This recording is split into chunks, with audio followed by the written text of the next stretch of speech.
Hi, everybody. Jay with Somnilopod here. Today we're going to be talking about the fellas. It's all about us guys. We're going to look at the 5 top issues that men have with their sleep. We're going to jump right on into it with number 1, and that is snoring. We've all been there, some of us a little more than others.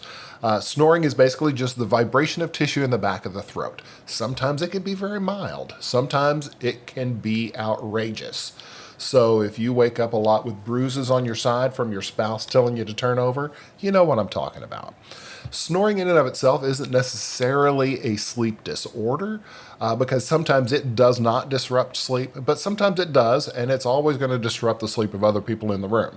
So, things you can do about it. Sometimes a little bit of weight loss can help with that. 5, 10 pounds either way can usually mean the difference between snoring and not snoring. If you have any alcohol at night, usually after you drink a little bit, the alcohol relaxes the muscle tissue and the airway can start to close off a little bit easier, so you have that little bit of snoring associated with that. So try to watch your alcohol intake. Also, sometimes sinus congestion can lead to snoring. So you may consider taking a little bit of a decongestant at night to see if that helps. Or you can get a humidifier, a room air humidifier, to help moisten the upper airway so that the air you're breathing in is a little bit more moist, and it can help alleviate some of the symptoms of snoring. Number 2 is restless leg syndrome. And if you have never experienced this before, I am so happy for you because this is one of the most frustrating types of sleep disorders that we can find.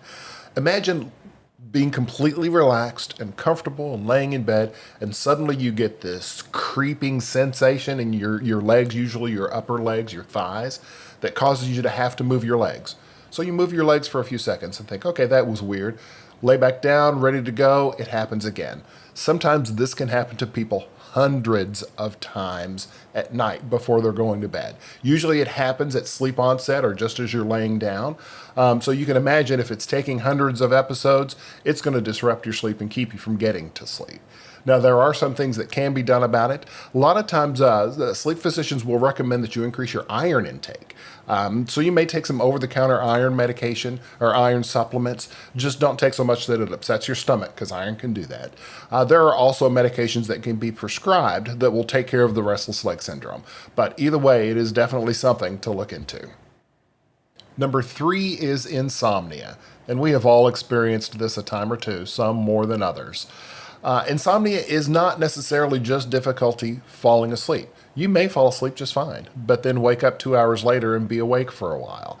So, whatever the case, whether it's difficulty falling to sleep or trouble staying asleep, insomnia is something that does need to be addressed because it will affect your overall amount of sleep time, and sleep deprivation can cause a lot of issues. Sometimes insomnia is related more to stress and anxiety issues. Sometimes it can be as simple as a medication effect. So talk to your doctor. See if there is something you can do with regard to medication, making an adjustment to when you take it. They may also be able to recommend some stress or anxiety relieving issues. It may even be as simple as looking at your sleep hygiene, your bedroom, your bedtime routine, your bedroom, your sleep environment, when you eat, caffeine intake, things like that. So look some of that stuff up, see if that may be able to be applied to your situation. If you have any questions about that, feel free to contact me. I'm happy to give you some advice on the topic. Number 4 is a biggie. Obstructive sleep apnea affects millions of men throughout the country and the world, and is something that definitely needs to be taken care of because of the effect it can have on our overall health, specifically our cardiovascular health, your heart, your lungs. It can contribute to increased blood pressure, increased risk of stroke, diabetes, weight gain, all sorts of nasty stuff. So, usually, a lot of the clues that lead up to discovering sleep apnea, snoring is one of them. So, sometimes, as I mentioned, snoring is just vibration of the tissue in the back of the throat. But when it's associated with sleep apnea, that tissue is vibrating because the airway is actually closing off. So if you notice that you're fatigued during the day, more so than you used to be, especially if you've gotten 8 hours of sleep and you just feel like you're not quite rested. Frequent nighttime awakenings. If you get up to go to the restroom a lot, which we'll talk about here in a little bit, that may be an indication as well of disrupted sleep because of sleep apnea. It is very easy to get this diagnosed and very easy to get it treated. I'm a sleep apnea patient myself. I wear what's called a CPAP, continuous positive airway pressure machine at night. It's a little mask that I wear over my nose to keep my airway open. Very simple, made a world of difference in my life.